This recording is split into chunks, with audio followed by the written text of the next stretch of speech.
In this video, I'm going to use data collected from saddle pad pressure tests using this body track sensor mat to show that most of what we've been told about saddle pads is flat out wrong. In short, a big percentage of the industry has been working to solve a problem that doesn't exist. Then I'll use the data to show what we should really be looking at for an effective saddle pad to protect a horse's back. And look, what I'm about to say may sound controversial at first, but I promise you that once you see the data and hear the rationale, it will make perfect sense. Now, to be totally honest, this blindsided me when the data first came in because I was expecting a very different result. But at the end of the day, the data doesn't lie. Now, a quick side note, all the testing and data was collected using Western saddle pads. But even still, all this information should equally apply to English or Western saddle pads. All right. Disclaimer aside, let's get into it. We usually see saddle pads advertised for their impact protection, so we see a lot of pads with special materials designed to disperse a single heavy impact, kind of like materials you might see in like a skateboarding knee pads. And if you've been around for a long time, like I have, you've seen all kinds of silly examples, people dropping bowling balls on saddle pads, people hammering their own hands through their saddle pad. And all these examples are just marketing to show how great a particular company's saddle pad is at protecting against heavy impacts. But I'm gonna let you in on a little secret that throws a wrench in all that marketing. The reality is, the actual force or impact to a horse's back from a saddle is honestly pretty low. Now, that may sound crazy, but just hear me out. An average saddle pad over the course of a ride only exerts like 2 to 4 psi over a horse's back. That's pounds per square inch. Right here I've got a recording of a ride so you can see it in action. And you can see that the max psi in this ride never gets above even 3 psi. Now for perspective, what that actually means in the real world, a stirrup leather exerts between 2 and 3 psi against the saddle flap when being used. Just me walking on flat ground, my feet will exert well over 10 psi per step. And if you're wearing a pair of stiletto heels, you're going to exert nearly 500 psi per step. And by the way, these numbers are not just from me or our in-house testing. You'll see a lot of other saddle fitters that have pressure sensing mats all getting readings in that similar range. And the stiletto one comes from Wikipedia, by the way. I did not test that. Now, this data would suggest that the actual problem with saddle pressure and discomfort is the repeated pressure over and over during a ride. The feeling would be similar to like how your feet would get sore if you were walking around a mall for a really long time in uncomfortable shoes. It's not a soreness from like a single heavy impact that would cause a bruise, but rather a soreness from just like a prolonged series of minor discomforts. Real quick, if you find this video interesting, would you please consider subscribing to the channel and maybe even sharing it with a friend that you think could benefit from it? I'd really appreciate it. Anyway, back to business. Knowing this, why do so many companies focus on heavy-duty impact protection when the ideal solution is just to soak up a bunch of small repeat movements? I'd say the best analogy for something like this would be a car driving down the road. To make it for a smooth ride, you just need to dampen out all the small bumps and road imperfections just continuously.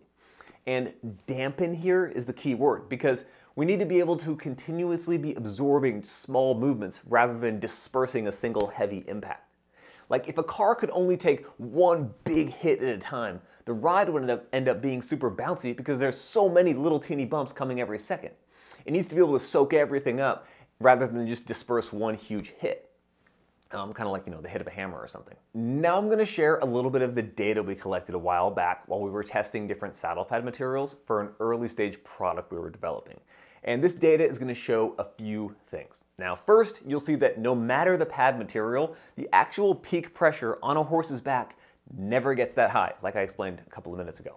And then second, you'll see that a dampening gel foam material has better results on average pressure and peak pressure over a traditional felt pad, and even over a pad with a polycarbonate plastic insert sandwiched in the middle of gel foam. Now we tested 3 saddle pads, all of which had felt bottoms, so what actually touched the horse in every case was felt panels. Now the first one was this, just a kind of a classic straightforward 1-inch thick felt saddle pad, sort of our base case. The second one had this insert, which is gel foam with a polycarbonate plastic insert. And to be completely honest, I totally thought this was going to be the winner. This was the direction we were taking our product development, but turned out not to be the case. And then lastly, we just tested one with full gel foam like this. And the way the test worked is each pad had 3 laps around the arena, 1 at the walk, 1 trot, and 1 canter. And we collected the data that way, and we got about 332 data points per test pad. Now, I'm about to show you the data, and just keep in mind that the data is output in 1/3 increments of PSI. So if you see some round numbers or a couple numbers that are the same, it's because they're rounding to the nearest 1/3 of a PSI. Now, as you look at the data, you can see that the standard felt pad we tested had an average pressure of 2.6 PSI with a maximum pressure of 4 PSI.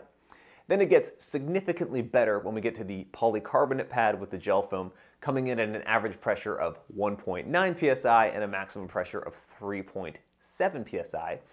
Then it gets even better than that with the full gel foam insert pad, and that came in with an average pressure of 1.8 PSI and a maximum pressure of 3.7 PSI. Ultimately, this means that the full gel foam pad outperformed the standard felt pad to the tune of 30.4% in average pressure, and it was 8.3% better in max pressure. So I honestly just hope this was as eye-opening to you as it was to me, because to be honest, this whole phenomenon took us by surprise. We were actually planning on developing a very different saddle pad and just wanted to be sure it performed well against all the different options out there. And then when this data came in, we realized we had to completely abandon the original plan and start working on more of a dampening system rather than an impact reduction or pressure redistribution system, simply because the data told us that was the right path. And then it was actually ended up being backed up by a bunch of rider feedback as well. So thought it was interesting to us. I wanted to share it with you. And one last disclaimer. The information in this video applies to, I'd say, the majority of saddles and saddle pads. But there's always going to be outliers and extreme cases, especially if you get into saddles that are really poorly fitting. You might see much worse or much higher PSI readings than I shared in this video. I mean, honestly, those saddles shouldn't even be on a horse, but I just wanted to throw that out there. So if someone in the comments says, oh man, a fitter came out and we were showing 9 and 10 PSI, at our pressure points, like that might be the case in like a really severe scenario, but it's very rare. That's all I wanted to mention here. So that's all I got for you. If you have a question or comment, please drop it down below. I'll do my best to answer. If you're still watching, I'm grateful that you've been here this long. Please subscribe, like the video, share it, all that good stuff, and I'll talk to you soon. Bye.